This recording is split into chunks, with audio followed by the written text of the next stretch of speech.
I'm MarzGurl. I'm JoshKnightTheFirst. And welcome to episode 105 of MokkoriPlay, the only podcast dedicated solely to all things City Hunter. On today's podcast, we're going to cover Season 2, Episode 54 of City Hunter, titled Proposal from a 17-Year-Old. Suspicious Date Panic, Part 1. Another two-parter! Yay! We got a lot of these. This one does have manga basis, though, so we're pulling from source material here. And I'm just going to tell you guys straight up, I highly recommend listening to this podcast episode and not checking out the corresponding episode. I mean, maybe. This one, I'm not gonna front. It's kind of gross. Yeah, there's gross things about this. It's actually incredibly gross. Which is actually why it's important that we also discuss things that are happening in the manga that correlates to this episode. Because there's stuff that could have been helpful here that they did not adapt from the manga into this episode. And maybe it would have helped. I mean, we're gonna get there, but, you know. Yeah, there's a lot of things that I would have done very differently, like not adapt this from the manga. Or if I was going to, then yes, like you just said, I would have left in those very important notes that would have made a much bigger distinction between what's going on and it being not cool. Yeah, puts Ryo in a slightly better light even. Like, it really would have helped his character had we discussed what the manga actually put in. And so, offhand for a second, I know you guys can't tell because you're listening to this much later, but as we're recording this, it's not yet New Year's Eve, but we're having to record a little earlier because, like so many neighborhoods around the country, we have to make sure to get things done before people start jumping the gun and firing off fireworks a little too early. Mind you, we live in Los Angeles where it is not actually legal to shoot off fireworks. People don't care. It was like that in San Antonio. Yeah, I know. People don't care. People genuinely don't care. Like, I think there are places across the county where you can get fireworks. Like, I think in Torrance, maybe? Yeah, Long Beach. Like, you can find some fireworks stands out there, but you can't do it all throughout the county. Different cities in the county will not let you do it. Right, exactly. But it's kind of that whole thing. If everybody's disobeying the law at the same time, how are you going to police that? Right. It's exactly how it was. You remember way back when in San Antonio, there was one night where we went to some relative's house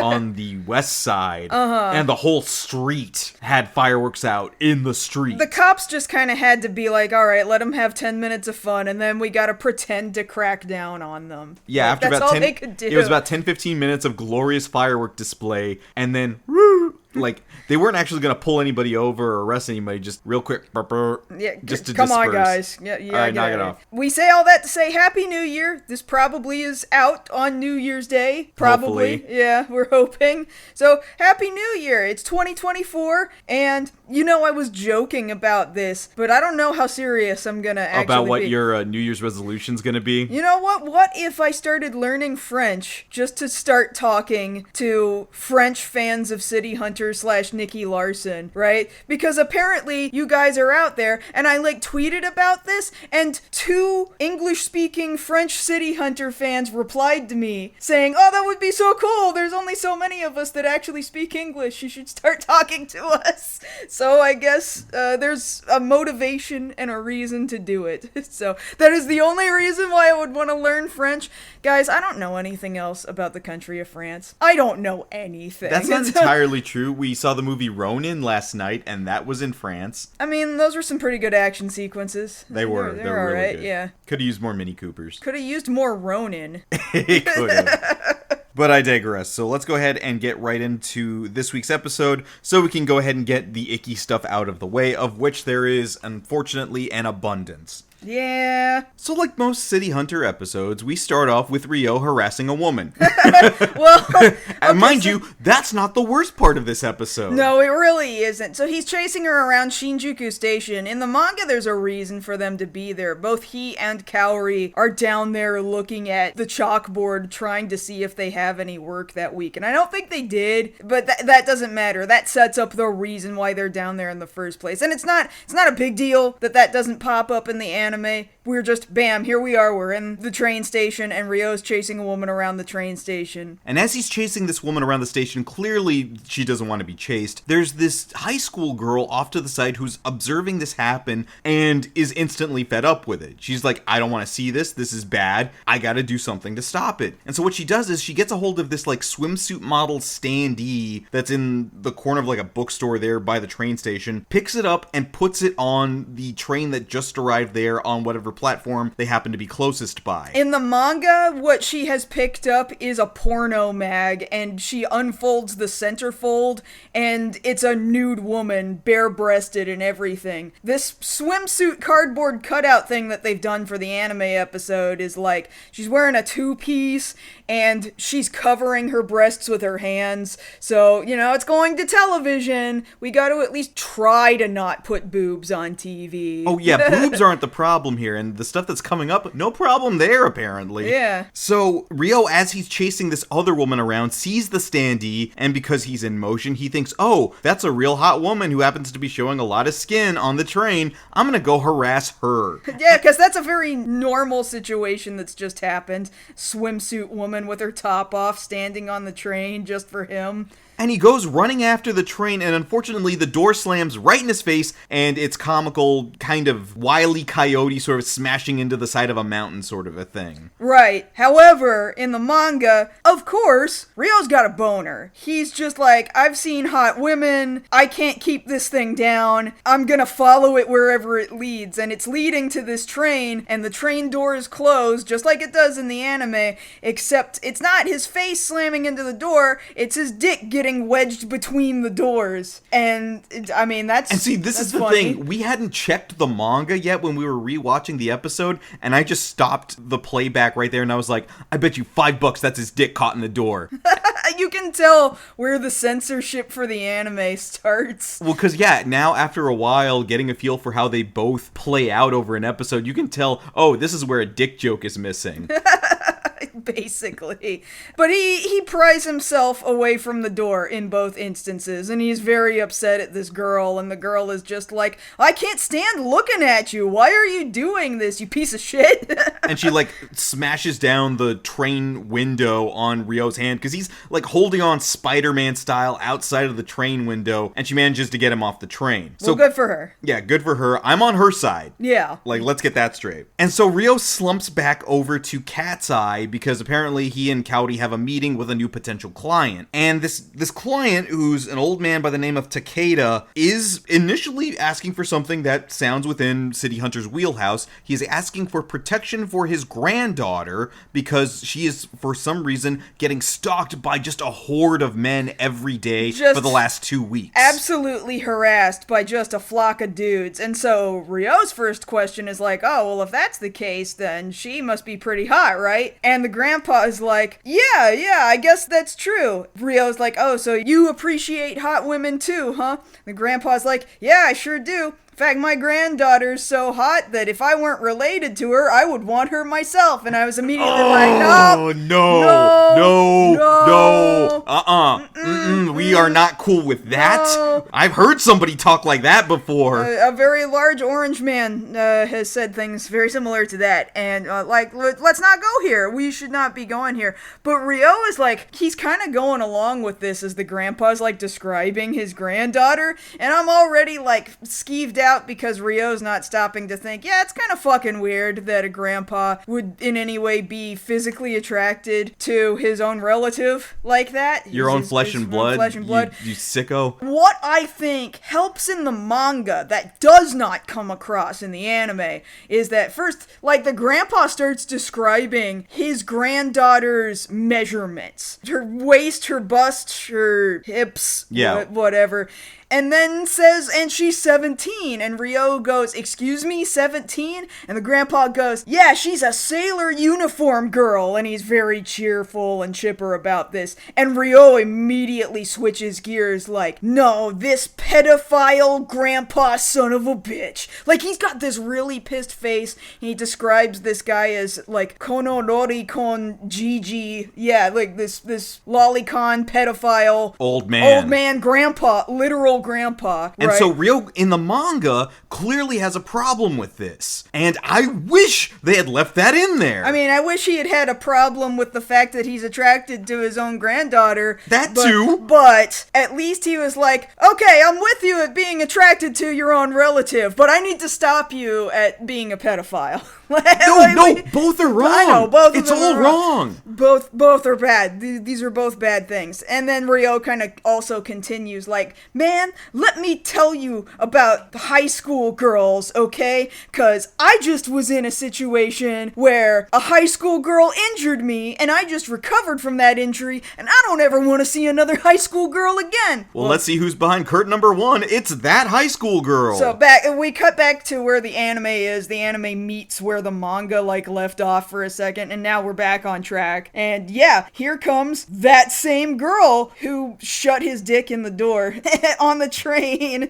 She's like, oh my god, it's that guy. And he's like, oh my god, it's that high schooler. And he instantly doesn't want to take the job. And if it was me, I just wouldn't want to take the job to begin with. In fact, I would be calling Sayako to go deal with the grandpa. In both cases, Ryo and Kaori take the job. If only maybe to keep an eye on the girl to make sure nothing weird happens. On multiple levels. And so as they're going to go ahead and stay over at their place, this is one of the few cases where they don't go back to Ryo and Kaori's apartment. They're actually going over to Mr. Takeda's house that he shares with Kimiko, which I guess we should have mentioned that's her name. Her name is Kimiko. That's her name. When did we hear her name the first time? There in right about here. The restaurant? Or in the house? In the house, I believe. In the house. And so Ryo wants more information, and he wants to get a better picture of what's going on here. And he's like, okay, well, obviously she's living with you. You say you're her grandfather. What about her parents? Where are they at? And he's like, well, it's really unfortunate. Her mom died not too long after she was born, and here's a nice picture of her we keep on the mantle. And in fact, a little bit later on, Kimiko starts serving them like tea and snacks or whatever, and she's like, I don't know what happened to my parents. I was just told they died in an accident when I was real young. So she doesn't even really fully grasp the circumstances behind her parents' death. And in fact, she says every time her grandpa brings it up, he's kind of dodgy about the answers and the details. And so Ryo over here is quick to pick up on this very interesting detail that, like happens in a lot of homes there in Japan, you have this kind of shrine set up to your deceased family members. You know, you have pictures of them up on the mantle, and he says that both parents are dead, but we only see a picture of the mom, and there doesn't seem to be anything around the house at all relating to Kimiko's dad. And why is that? Yeah, why is that? So you have a picture of the mom, and I get that, you know, moms are important. But the dad, where's the dad at? And even here, when they try to ask about that, like, hey, how come that is? Mr. Takeda, the grandfather, kind of diverts like, hey, Ryo, but let's not get into that. Actually, I wanted to ask you something else about what you're doing here. I don't want you to just protect my granddaughter. I also want you to correct her opinions on men. Why? Why is that any of your business? Oh, well, she might not ever get married because she hates men so much. Fucking so what? Who the fuck cares? Let her do what she's gonna do. Interjects here, and again, we have to mention she's wearing the good jacket. Kaori interjects here, and it's like, wait, you want her to like men? And you want to send him?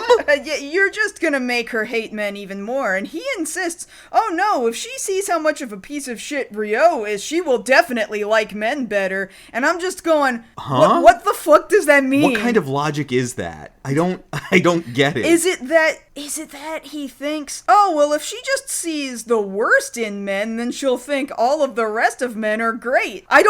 He doesn't say that. That's the only logic I can possibly think of. Because, like, oh, the bar is on the ground with Ryo, which means that all other men, by comparison, don't have to have a high bar? None of this makes sense. I don't understand. This is a badly written episode, I argue. And so they stick around for the night, and we see that sure enough, there does seem to be an apparent threat. There's one guy trying to climb a tree outside to get in at Kimiko, because that's the way that you convince a 17-year-old to marry you, is you sneak into her room at night without her knowing. Oh, absolutely. That's the best way to do it. Sarcasm.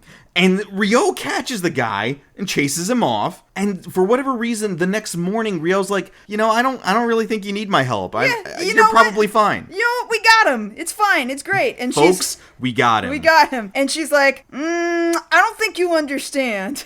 And like she opens the door and there's another guy. And in fact, like the first thing you see is a bed of roses all down the walkway to the sidewalk. And there's this dude with this nice jacket and a suit, and he's carrying more roses, and he's got a sports car, and he's like, oh, please walk down this path of roses and allow me to take you to school in my sports car. And she's like, I hate people like you. You want me to step on these roses? These were nice little flowers. Also, no, I don't want to marry you. Leave me alone.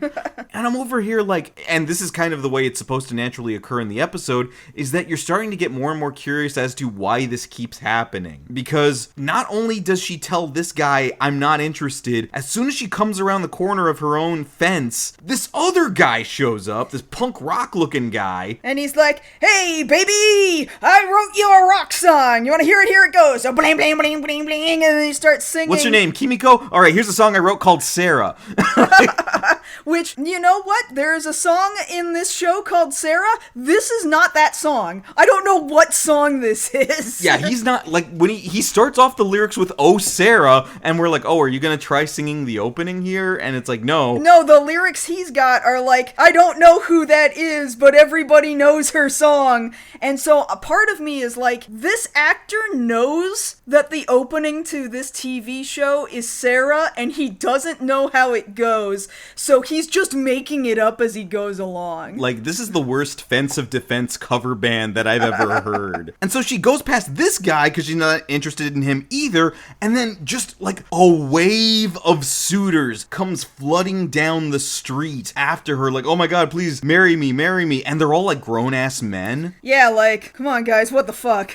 Not a one of them is in high school. And this grandpa's over here like, oh, please, just make her like men. No! All of you are bad people. You're all terrible people. Go away. Thankfully, with all these guys around, Rio and Coyote had the good sense to go get the Mini and then get her ass out of there, because there's just this flood of dudes. Like, easily, if this was a building, this would be a fire hazard, right? At minimum, this is a parking obstruction. But it's like, can we stop for a second? Like, what is up with the culture here that everybody's okay being a grown-ass man in their 20s or 30s being like, yeah, I'll get this 17-year-old to marry me? This shit's gotta stop, please. Mind you, like, we find some shady shit is going on even past this, so, like, I don't even know how much these guys actually are romantically interested in her, but that's for later on. Like, I mean, either way, it doesn't matter, it's still gross. It is still gross. So, after they pick her up from school, because they figure, okay, there is a real threat, they go back to the Takeda household and they're like, well, sure enough, there were 40 or 50 guys waiting for you after school. Okay, so there's something really going on here. Let me go talk to your grandpa. Hey, old man, why don't you tell me what's really going on here? And he's like, fine, you got me. Let me show you this peephole into the bathhouse. Oh my god, what the fuck? This is not what I wanted. So instead of telling Rio what he wants to know, he's like, all right, you found my secret? You want to know my secret? Here's my secret. And this is, I had a real big problem with this, as I would figure most people would, is that old man over here has a peephole into the bath while Kimiko is in there. That's not cool. That's assault. That's harassment. You dirty old man. You sicko. And like, he knows that peephole is there, and he tells Rio to go look at it, and Rio falls for it for a second, which is also kind of fucking gross. But also just like, let's say that the old man, we don't know what he does in his day-to-day life. Regardless, he's aware the hole is there, and he didn't do anything about it. He just let it be there. Why would you just let it be there unless you were fucking using it?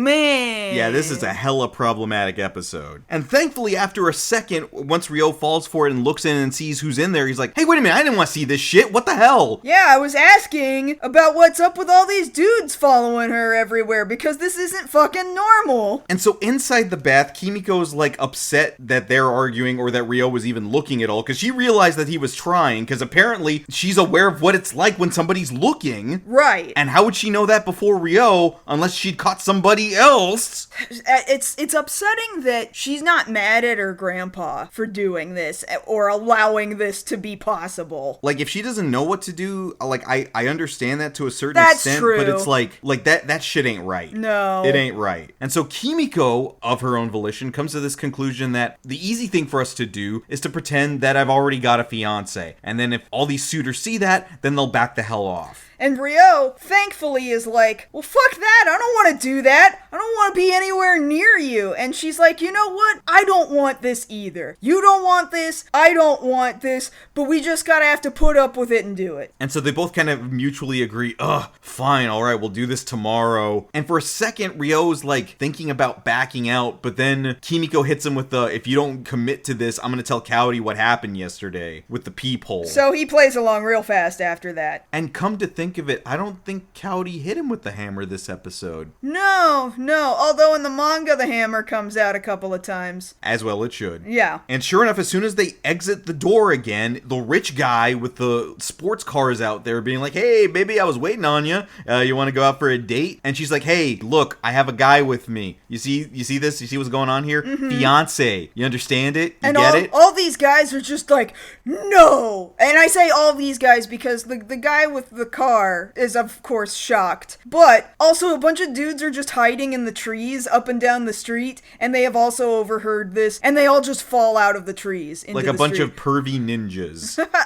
And so not a one of them buys this. Like, why would you? Yeah, this just very suddenly happened with this guy who just showed up out of nowhere yesterday. And so they're trying to walk around Shinjuku pretending to have a date, and all of these guys like make a single file line behind them and are just following them down the street, waiting for them to slip up. You know, if I were a cop standing around outside of the Koban, the police box, and I saw that happen, I would be like, wonder what that's about, and maybe start asking some questions. Kaylin, you know the police aren't actually effectual in this show. That's true. So as they're following Ryo and Kimiko down the street, one of the guys actually recognizes Ryo, and he's like, hey, wait a minute, I know that guy. That's Mokori. He loves women. That's the funny thing, too. Like, this just proves Ryo's reputation is so notable and so well known, everybody fucking knows who he is. He doesn't have a secret identity. Not in Shinjuku, he doesn't. He really doesn't. And so they're like, yeah, I know him. There's no way he would be with a kid. He hates being with kids. See, these guys have listened to the podcast. Which is pretty impressive for the year 1989. I know, right? Yeah. And so they're like, okay, we know how to deal with this. Everybody get your contacts together. We're going to follow him into this cafe, and we're going to figure out how we're going to get him away from Kimiko. Mm-hmm. And so they all go into Cat's Eye, and this is the most packed Cat's Eye has ever been. You know, it's Ryo, Kimiko, and then all of these suitors just sitting there. I hope they made orders. I hope they ordered coffee.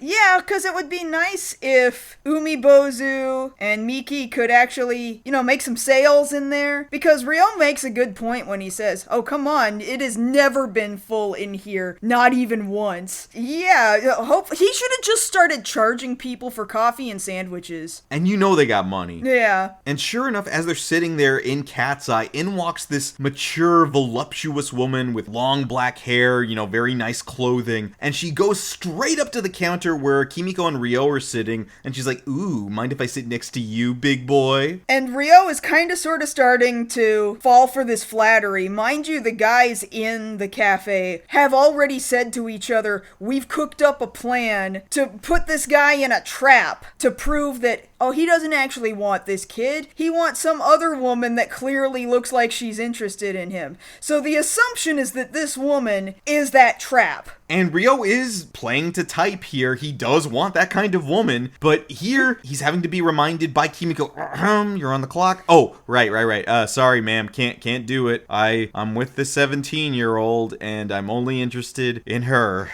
Sorry. The lady kind of pushes forward like, oh no, really? But come on, I'm so much more mature than she is. But Ryo's actually doing a decent enough job at his job and is saying, no, I love her, so clearly she is far more beautiful to me than you are. And this lady is just so offended. But fine, didn't want to spend time with you anyway. Fuck you! Walks out the door. And all these guys are like, oh my god, he might really be engaged to her. And they just kind of mutter and grumble and all like limp sadly out the door into the streets. Like just the saddest party just let out. Because what that reminded me of is, the story I'm about to bring up. There was this one time we were at MagFest, right? And we were waiting for our pizza to show up because we hadn't eaten that evening. Mm-hmm. And we had made a decision. We're going to go downstairs and wait for it. I'm going to go over to... You were watching a concert concert. Oh, no, you were waiting for the pizza and I was at the concert. That's right. Yeah. And I'm over in this concert. You're just waiting out by the door, waiting for the pizza guy to show up. And then before the pizza shows up, this guy, just some attendee there at MagFest, approaches you.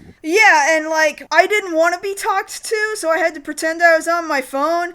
And I don't know, maybe I should have just taken the hit, because then the guy was like, oh, well, you know, I want to wait for her to stop her phone call. I don't want to be rude or anything. And I'm just like, oh man, like, this isn't gonna work. Fine, let me get off my fake phone call. And then he just like trapped me there. The pizza was late, it wasn't showing up, and I'm just standing here against this wall now, and I'm like in a hostage situation, so I have to text you to be like, help, hostage situation, help me.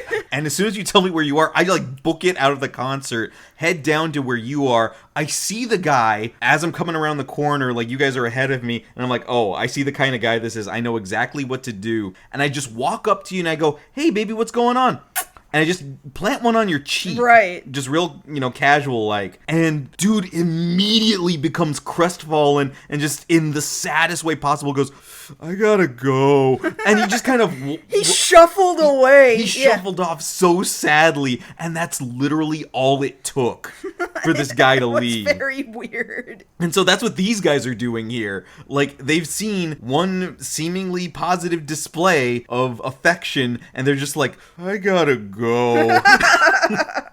And what I love is funny about it is this is when Miki comes back into Cat's Eye and she's like, huh, it's empty as usual in here. It's kind of depressing. But then also comes in another woman who's not nearly as done up as the first woman, not unattractive, but just not nearly as done up. Right, and she's like, oh, wait a minute, where is everybody? I thought there was supposed to be a bunch of dudes in here because I got asked to come down here and try to seduce somebody. And Rio realizes, wait a minute, if this was the trap, then the other one wasn't? Ah, no! Well, shit! I actually had a chance with a woman like that, and I blew it! I blew it for a job! Why would I do that? I have the worst luck in the world, and it's all because of this 17-year-old! Damn you!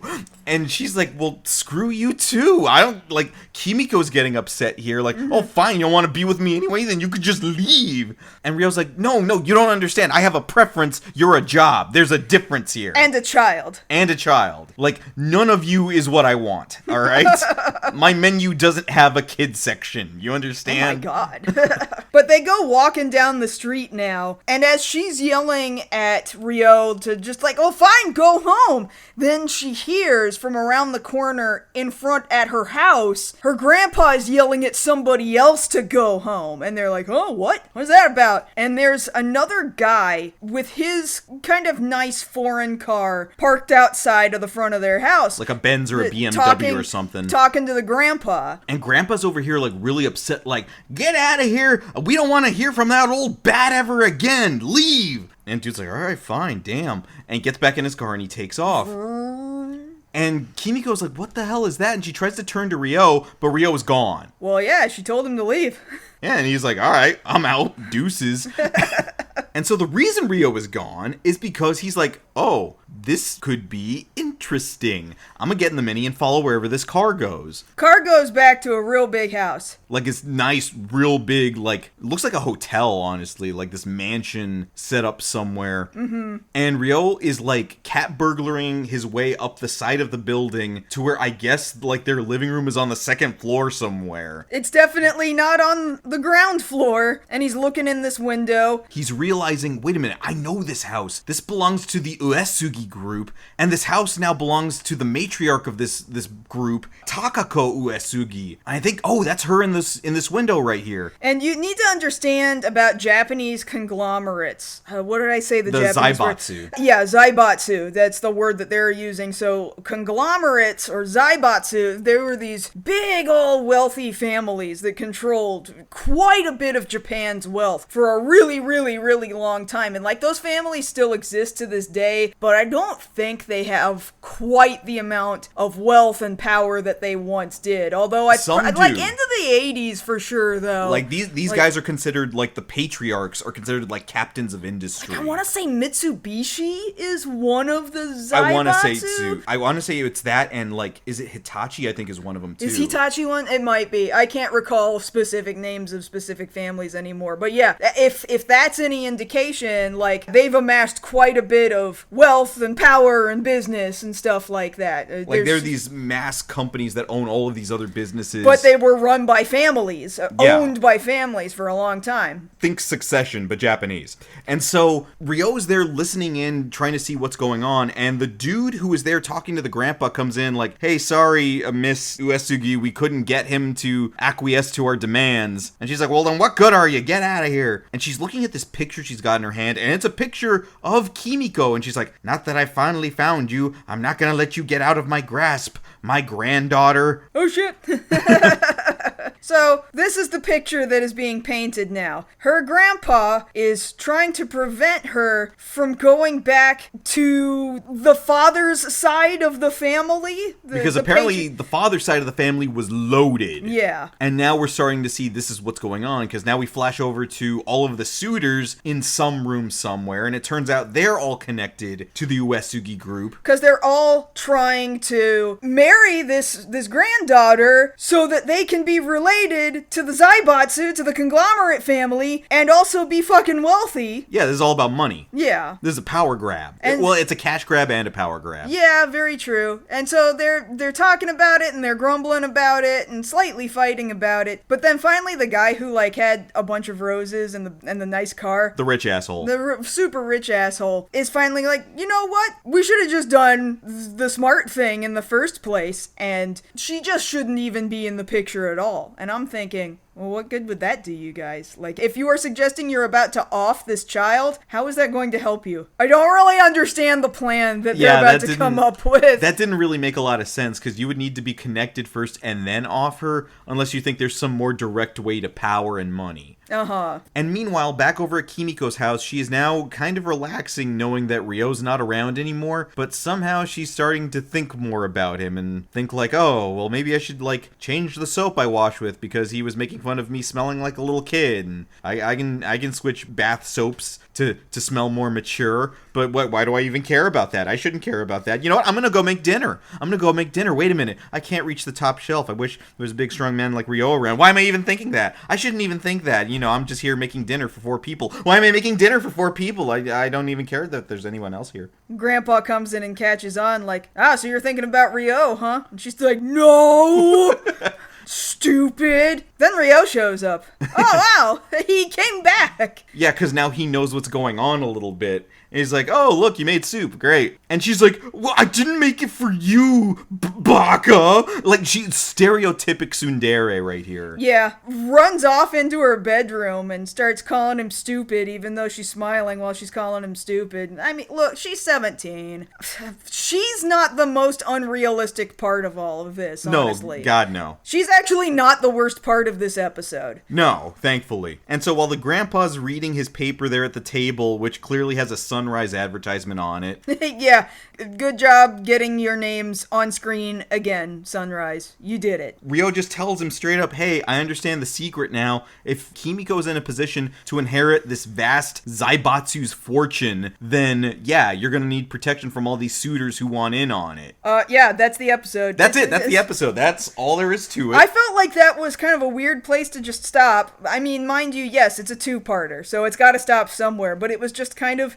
It was weird because it's in the middle of a weird conversation and nothing is happening. Well, yeah, it's the beginning of a conversation and it doesn't, like, there's no rising action right here. Like, it just stops. Right. And I hate it when certain 2-parters do that, where, like, they didn't know how to stop the episode. They just know, well, we're looking at the runtime and we're at about 21 minutes. We gotta cut. And you know what? Screw it. I'm happy this episode ends the way it does because I didn't want to be dealing with all this ick anymore. Well, there's a little bit more ick happening next episode. I think it's less about trying to marry a 17-year-old and more about trying to murder her. But, you know, I mean...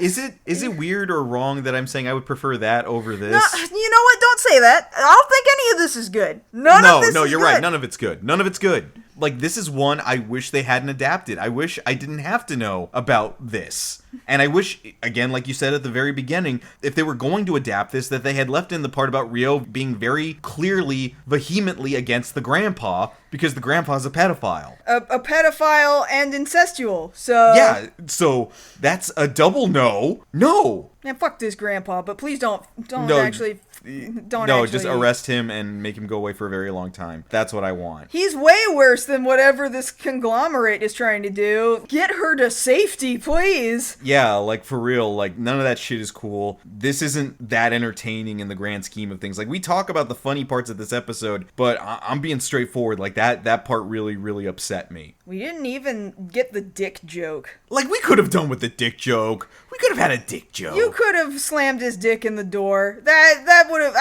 have been acceptable. I would have accepted that. It wouldn't have been a trade-off. I don't think it would have been a trade-off No, if you let the have... dick thing in and not left in Rio chastising the grandpa, but, like, just in general, I would prefer more of the dick jokes. But, like, it doesn't balance out with the rest. No, it does not. Anyway, I guess we have to keep talking about this family again next week, so... Yeah, well, it'll pretty much be like this. We'll get through it as fast as we can so we can get to much less problematic episodes. So, come back next time when we cover the 55th episode of City Hunter 2, Proposal from a 17-Year-Old, Suspicious Date Panic, Part 2. And if you want to catch us outside this podcast, you can always find us both over on most social media. I'm at JoshKnightTheFirst. And I'm at MarzGurl. Thank you all so much for listening to our 105th episode of MokkoriPlay. And if you don't come back next episode, you're gonna make Josh panic! How's that different from any other week? Well, I don't know, but it's not... I don't want that. Oh, I appreciate that. Thank you. You're welcome.